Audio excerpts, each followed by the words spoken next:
Hello NEET aspirants, welcome to career support NEET. आज मैं बात करने वाला हूं आप लोगों से एमसीसी काउंसलिंग की और उसके साथ साथ जो स्टेट की काउंसलिंग चलती हैं उनके बारे में भी, कि आखिर क्या चल रहा है यार। ये कुछ चीजें सही नहीं चल रही हैं, सब ऊपर नीचे चल रहा है। उसके बारे में आप लोगों से थोड़ी सी बेसिक बात करूंगा। मुश्किल से 5 मिनट का वीडियो रहेगा। आप लोगों के लिए वीडियो बहुत ज्यादा इंपॉर्टेंट है क्योंकि आपकी काउंसलिंग से रिलेटेड पूरा ये वीडियो है। देखो, जनरली क्या होता था कि एमसीसी की काउंसलिंग और इसके बाद स्टेट की काउंसलिंग आगे पीछे चलती थी। तो आगे पीछे चलने का मतलब क्या होता था कि एमसीसी की जो काउंसलिंग होती थी वो हमेशा एडवांस रहती थी और उसके बाद फिर चलती थी स्टेट की काउंसलिंग, फॉलो करती थी एमसीसी की काउंसलिंग। अभी लेकिन इस साल क्या हो रहा है, एमसीसी तो बिल्कुल ऐसा लग रहा है कि किसी दूसरे जोन में ही चला गया है। स्टेट्स जो है वो किसी अलग ही जोन में नजर आ रहे हैं। रीजन क्या है, एमसीसी ने सेकेंड टाइम अपना जो रजिस्ट्रेशन विंडो है वो एक्सटेंड कर दिया है। इसका रजिस्ट्रेशन विंडो 3 अगस्त तक चलेगा। तो इसका मतलब ये होगा कि अभी एमसीसी का अलॉटमेंट तो 3 अगस्त के पहले आएगा नहीं, जब रजिस्ट्रेशन विंडो 3 अगस्त तक है। इधर स्टेट्स में क्या हो रहा है, कर्नाटका ने अपना अलॉटमेंट ऑर्डर जारी कर दिया है। कर्नाटका जो है उसने राउंड 1 के लिए अलॉटमेंट लिस्ट निकाल दी है। Karnataka round 1 allotment list. अब देखो यार, ये क्या बताया जाए। देखो, एक तो ये देखा जाए कि कंप्लीटली अनएथिकल चीजें चल रही हैं। एमसीसी ने रेगुलेट नहीं कर पाया कि किस तरीके से स्टेट्स काउंसलिंग कराएं।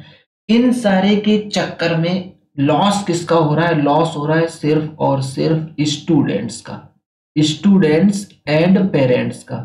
रीजन बताता हूं क्यों। देखो, सपोज कोई ए स्टूडेंट है, वो स्टूडेंट चाह रहा है, वो स्टूडेंट चाह रहा है कि उसको इंडिया के किसी भी पार्ट में एडमिशन मिल जाए। तो वो पहले क्या करता था, एमसीसी की काउंसलिंग में पार्टिसिपेट करता था। एमसीसी की काउंसलिंग सेंट्रल लेवल की काउंसलिंग होती है, तो इसलिए वो एमसीसी की काउंसलिंग में पार्टिसिपेट करके उसके पास ये ऑप्शन होता था कि पूरे ऑल इंडिया में वो कहीं पे भी कॉलेज ले सकता है। अब क्या होता था, अगर बच्चे को, इसी ए स्टूडेंट को एमसीसी की काउंसलिंग से ऑल इंडिया में सीट नहीं मिली, कहीं कॉलेज नहीं मिला, तो अब इसके पास सेकेंड ऑप्शन रहता था कि ये अपने स्टेट की काउंसलिंग करवा सकता था। मतलब स्टेट में जाके ले सकता था कॉलेजेस। कई बार ऐसा होता था कि बच्चे को ऑल इंडिया से अगर टॉप का कॉलेज नहीं मिला तो थोड़ा सा कंप्रोमाइज करके बच्चा स्टेट की काउंसलिंग में चला जाता था। अभी जो प्रेजेंट सिचुएशन चल रही है, इस सिचुएशन में क्या होगा, स्टेट्स अपने मनमानी कर रहे हैं, अपने आप से काउंसलिंग का प्रोसीजर चला रहे हैं। एमसीसी क्या है, एमसीसी उन चीजों को रेगुलेट नहीं कर पा रहा है, फॉलो नहीं कर पा रहा है। एमसीसी को काउंसलिंग एडवांस करके चलानी चाहिए, उनको स्टेट्स को फॉलो करना चाहिए, वो नहीं हो पा रहा है। अब क्या होगा, स्टेट्स की जो कट ऑफ है वो स्टेट्स की कट ऑफ हाई चली जाएगी।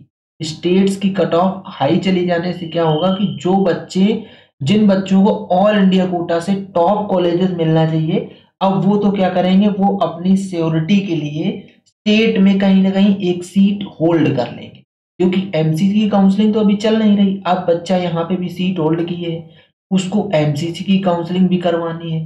कई बार ऐसा हो रहा है कि किसी बच्चे को मान लो गवर्नमेंट कॉलेज नहीं मिल रहा है, तो वो क्या कर रहा है, वो चाह रहा है कि डीम्ड यूनिवर्सिटीज देख ले, डीम्ड यूनिवर्सिटीज या फिर प्राइवेट कॉलेज देख ले।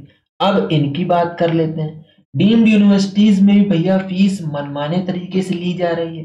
प्राइवेट कॉलेजेस में फीस बेतहाशा बढ़ती चली जा रही है।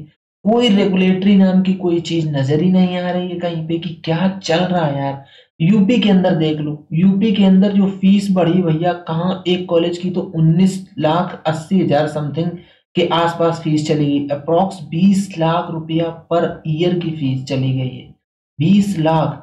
यार ये समझो कि एमबीबीएस के जो कोर्स है, एमबीबीएस की डिग्री को एक मतलब इतने ज्यादा बिजनेस बना दिया गया है इसको, कि बच्चे यार कैसे करेंगे एमबीबीएस। जो गवर्नमेंट सीट है वो लिमिटेड है, बहुत लिमिटेड है गवर्नमेंट सीट। हर बच्चे को गवर्नमेंट सीट नहीं मिल सकती है।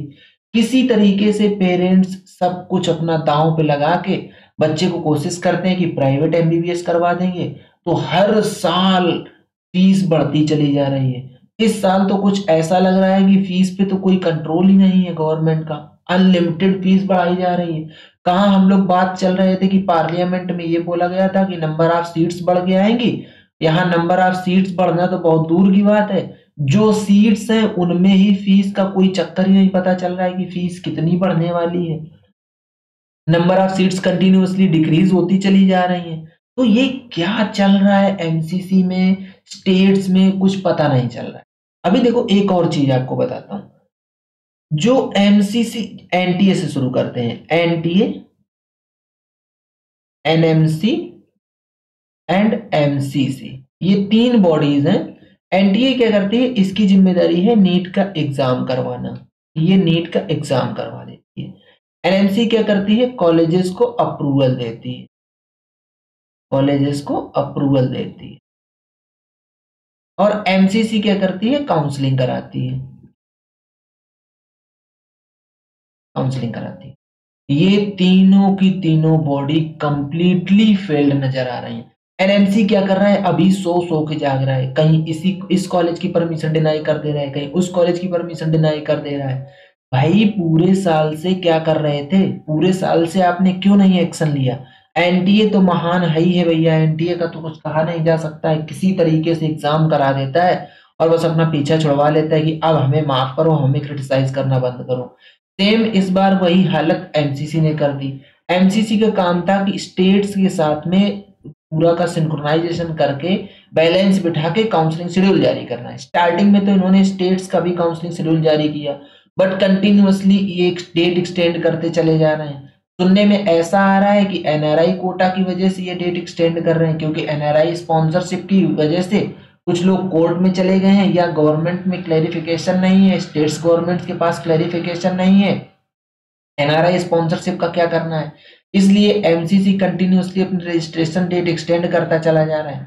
अब एमसीसी रजिस्ट्रेशन डेट एक्सटेंड कर रहा है तो एमसीसी को ये करना चाहिए कि वो स्टेट्स को भी डायरेक्टिव दे कि भाई स्टेट्स भी अभी काउंसलिंग मत कराओ, थोड़ा होल्ड करो। कहीं कुछ नहीं चल रहा है, सब ऐसी हवा में चीजें चल रही हैं, किसी को कोई मतलब नहीं है कहाँ पे क्या चल रहा है। एनटीए ने जान छुड़ा ली, एनएमसी अब चाबुक चलाने में लगा हुआ है, कहीं इधर कॉलेजेस को पकड़ रहा है, कहीं उधर कॉलेजेस को पकड़ रहा है। इसमें इरेगुलरिटी है, उसमें इरेगुलरिटी है। बात चल रही थी कि नंबर ऑफ एमबीबीएस सीट बढ़ेंगी, यहाँ day by day number of MBBS seat घटती चली जा रही है। अभी एक देखो ईएसआईसी कॉलेज है, ईएसआईसी कॉलेज की डेंटल की सीट्स कम कर दी गई हैं, नोटिस आया प्रॉपर एमसीसी के पोर्टल पे। तो ये सब क्या चल रहा है कुछ समझ नहीं आ रहा है। जिम्मेदारी लेने की जरूरत है। एनटीए, एनएमसी, एमसीसी को आंखें खोलनी चाहिए। इसके साथ साथ पेरेंट्स और स्टूडेंट्स को क्या करना है, देखिए अगर आप लोग प्राइवेट कॉलेज के लिए ट्राई कर रहे हो या डीम्ड यूनिवर्सिटी के लिए जाने की कोशिश कर रहे हो, तो मेरा पर्सनल सजेशन है कि फीस को बहुत अच्छी तरीके से देख लो। क्योंकि अभी अगर मान लो 2025 में किसी कॉलेज की फीस है सपोज 20 लाख रुपए, और आपने 20 लाख रुपए के हिसाब से अपना बजट बना लिया, कोई जरूरत नहीं है कि इस कॉलेज की फीस 2026 में भी इतनी ही रहेगी और ये रेट्रोस्पेक्टिवली नहीं लागू होगी, या ये ऐसा नहीं होगा कि आप प्रमोट होकर 2026 में आए तो आपके ऊपर लागू ना हो। यूपी एक शानदार उदाहरण है। यूपी में क्या हुआ, 2024 में बच्चे एडमिट हुए और उन्होंने फीस बढ़वा के अभी 1 महीने पहले पूरा नोटिस आया फीस बढ़ने का, 1 महीने या 20 दिन पहले। तो जो बच्चे 2024 में एडमिट हुए थे उनको भी बड़ी बढ़ाई फीस देनी है। इसलिए प्राइवेट कॉलेजेस वाले, डीम्ड यूनिवर्सिटी वाले खास कर ध्यान दो। और पेरेंट्स जो हैं वो पेरेंट्स भी अपना पूरा का पूरा बजट बना के बिठा के रखो। जो आपके पास अगर बजट 90 लाख का है तो आप एटलीस्ट 10 लाख रुपए एडवांस में लेके चलो कि ये 10 लाख रुपए कभी भी कहीं भी मांगे जा सकते हैं, क्योंकि ये एमबीबीएस की डिग्री है भैया। यहाँ पे कोई किसी को कोई मतलब नहीं है, बस सिर्फ सबको पैसा दिख रहा है। जितने कॉलेजेस हैं वो धन उगाही में लगे हुए हैं, सरकारें हैं उनको कोई मतलब नहीं है। पर्सनल सजेशन है आपका, बजट का आप लोग बहुत ज्यादा ध्यान रखिएगा स्टूडेंट्स एंड पेरेंट्स। उसके बाद ही डीम्ड यूनिवर्सिटीज में और प्राइवेट कॉलेजेस में जाइएगा। आगे का एमसीसी काउंसलिंग से रिलेटेड, स्टेट्स की काउंसलिंग से रिलेटेड जो कुछ भी फर्दर अपडेट आएगा वो आप लोगों को मैं अपडेट देता रहूंगा, ठीक है। तो ये था पूरा कंप्लीट वीडियो। अगर आप लोगों को वीडियो पसंद आता है तो वीडियो को लाइक करो, चैनल को सब्सक्राइब करो, बेल आइकन दबा लो, जिससे कि आप लोगों को ऐसे अपडेट्स और बेसिक जो आपकी जानकारी है वो मिलती रहेगी। आज का वीडियो यहीं तक, मिलेंगे नेक्स्ट वीडियो में नए डेटा के साथ। तब तक के लिए बाय बाय।